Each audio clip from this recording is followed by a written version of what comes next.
Communicating with loved ones after their passed. Today I wanted to answer a question from one of my subscribers who has been through a difficult time recently with the passing of her mother, and I wanted to address this topic because it is an important topic. It is something that is part of this third dimensional reality, and I wanted to make this experience easier for you so that you know what's going on. That's what we're doing today.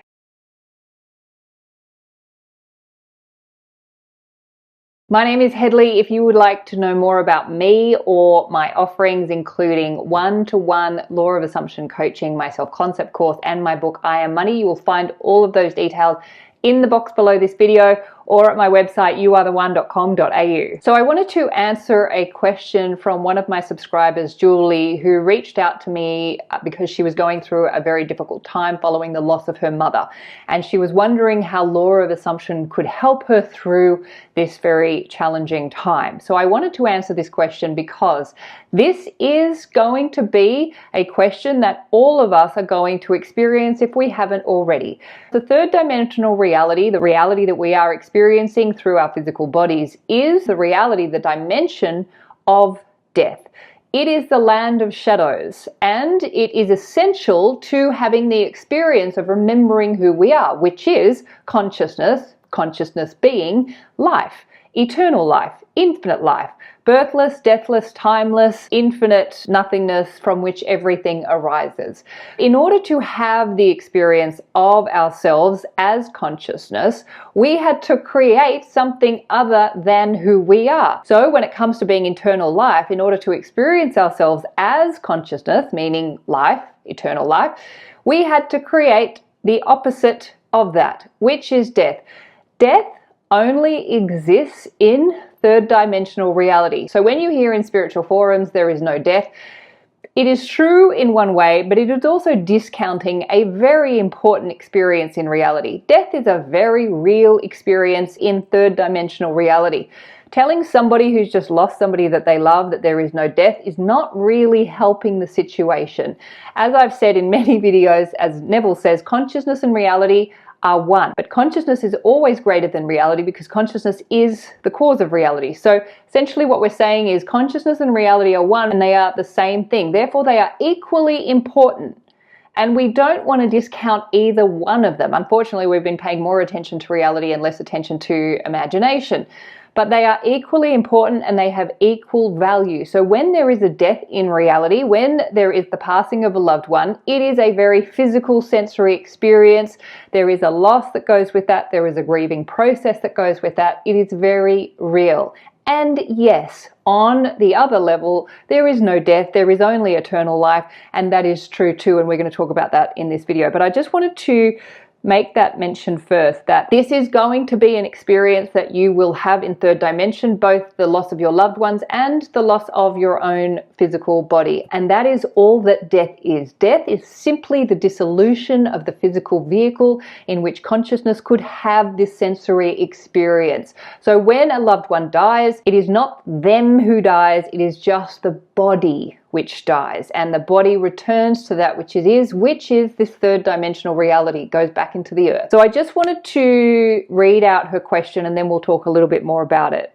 So she wrote a bit more in the email, but I'll just read out the question. So my question is, what can I do when someone is so sad because of grief, like me? So sad, believe me, crying every day. My mum was everything to me. How can I apply the law of assumption if I carry this profound sadness with me all the time?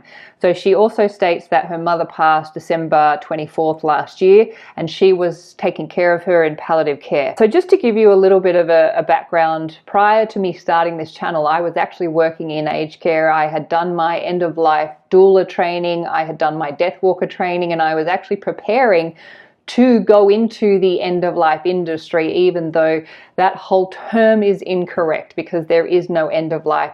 It really should be called the end-of-body industry because that is what it is. But I didn't because I started this channel and this went well.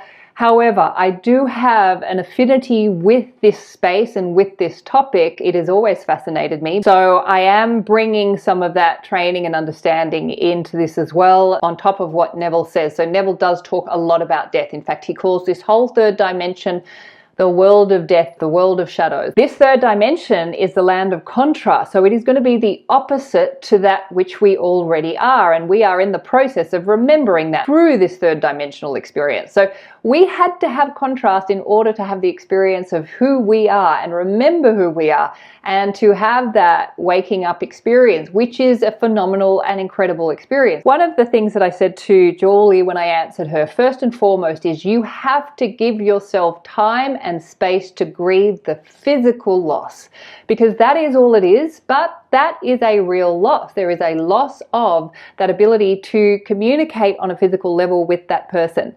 So we have to give ourselves time to allow those feelings to move through our bodies and to feel whatever it is that we need to feel, to release those feelings, because especially in Western cultures, we haven't been educated around death. Therefore, we don't know what we're doing half the time, and we push down a lot of those unpleasant emotions, because who wants to feel things that they don't want to feel? So we push them down, we make ourselves busy, or we resist that sadness, the profound sadness that Julie is talking about. You have to give yourself that time and space and permission to feel what you are feeling, knowing that it is a very real and important process and part of this physical third dimensional reality. We are all going to experience it. Once you have moved through that grieving process, then you can start to open yourself back up to what you know to be true, which is consciousness is the one and only reality. There is only consciousness. The body is just the vehicle through which consciousness can have the experience of itself,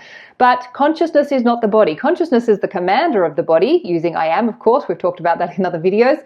But the body is not who we are. So there is a letting go of the body. However, that consciousness, remember, everything is always happening now. Everyone is always happening now. So once you've moved through that grieving process, you can actually start to learn to communicate with your loved one. Communicating with those who have passed is as simple as changing the channel on a television. If you've been watching a certain channel on a television for 40, 50, 60, 70, 80 years, and you've become familiar with that television channel, you are going to have to go through a transition period in order to change that channel to the new channel through which you can communicate. You are still communicating with your loved one in the same way. We still use language. We see them, we feel them, we hear them. We're still using the same senses that we use in reality to communicate, but we're just adjusting to using those senses in imagination rather than in physical reality. However, you have to be the one to turn the channel on. If you've got that TV sitting there and it's turned off,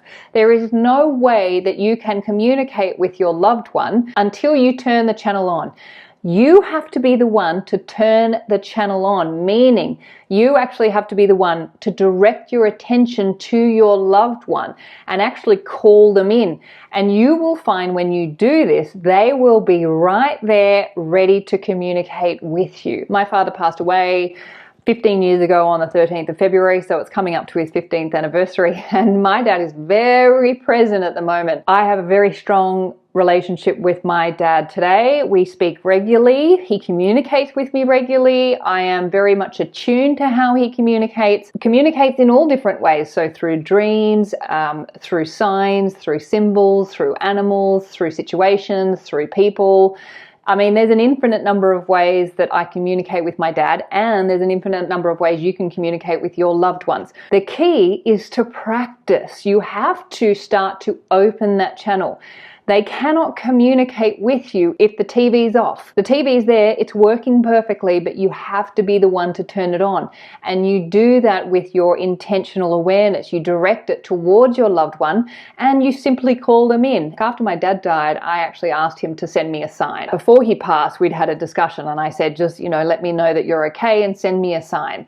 And so he did that, and he did that in the form of 2 butterflies. And these butterflies came, and I knew it was Dad, but I wanted to check. So I said, Dad, if this is you, prove to me it's you. And I really, I said that. I'm like, if it's you, Dad, you make sure I know that it's you. And then the butterfly came and landed on my knee and just stayed there.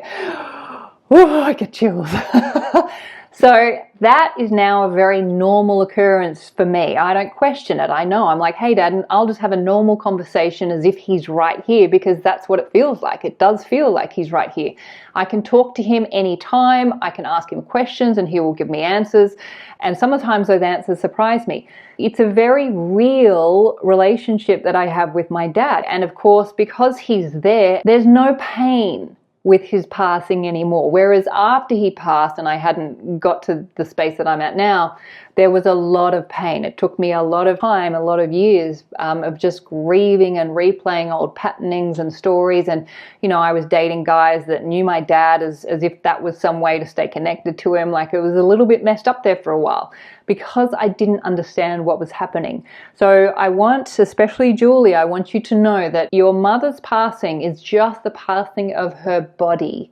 Your mother is alive and well and ready to communicate with you. You have to be the one to turn the television on. You have to adjust that channel, and you have to get used to that new communication channel. It may take some practice. You may doubt it. You may question it, and that's okay. You can continue to ask for confirmation that what you're hearing is true. Like with the butterflies, like, you know, hey, okay, it's 2 butterflies, whatever. Let me know it's really you. And then the butterfly just landed on my leg. So things like that, where you can actually ask for more confirmation and they will give it to you.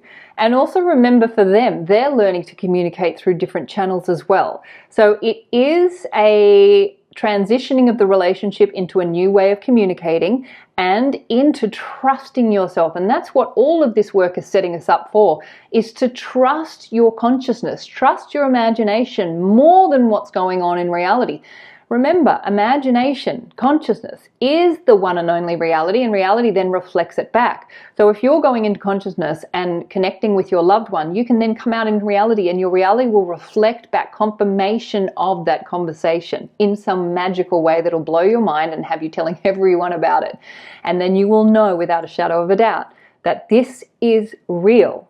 Your loved ones are alive and well and ready and waiting and willing to communicate with you. And in fact, recently I've been having a lot of other people's loved ones come through me, I think perhaps because I'm such an open channel, and they're actually wanting me to get a message to them. Now, that's not my role here, so I've been very clear, kind of setting up boundaries with those on the other side and saying, look, I'll let people know to contact you, but I'm not going to be a spiritual medium, or I'm not going to be giving messages to people, because that just sets up dependency.